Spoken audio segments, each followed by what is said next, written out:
দীপাবলির পর আজ ফের খোলা হলো ত্রিপুরা সুন্দরী মায়ের মন্দিরের প্রণামী বাক্স। প্রায় 8 মাস 19 দিন পর নগদ অর্থ গণনার কাজে হাত দিল জেলা প্রশাসন।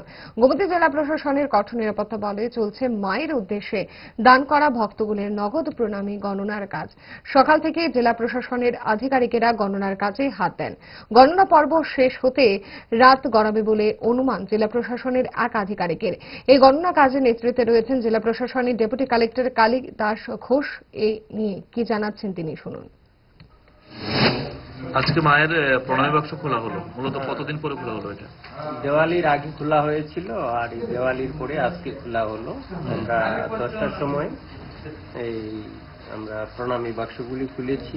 এখন সর্টিং চলছে, সর্টিং এর পরে গণনা কার্য সম্পন্ন হবে। তো আশা করি রাত 8টা-9টা বেজে যাবে, 8টা-9টা বেজে যাবে। তো সবাই মিলে সহযোগিতা করছে। তো আমরা যত দ্রুত পারবো আমরা গণনা কার্য সম্পন্ন করে সবটা টাকা ম্যানেজারের হাতে তুলে দেব। এই টাকা মায়ের মন্দিরের কাজে এবং মায়ের পুজোর কাজে ব্যবহৃত হবে এবং মন্দিরের উন্নয়ন কল্পে এই অর্থ ব্যয়িত হবে। কে কে উপস্থিত রয়েছেন এখানে?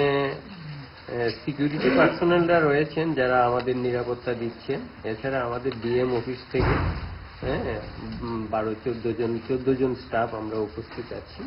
এখানে টিম লিডার হিসেবে আমি ডেপুটি কালেক্টর কালিদাস ঘোষ উপস্থিত আছি। তো আমাদের কাজ চলছে, আমরা চেষ্টা করছি যত দ্রুত কাজটা সম্পন্ন করার জন্য। কাজ সুন্দরভাবে চলছে, সবাই সহযোগিতা করছে।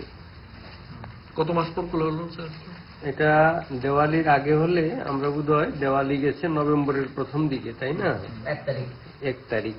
তো আজকে হলো গিয়ে ডিসেম্বরের 19 তারিখ। 1 মাস 19 দিন পরে খোলা হলো।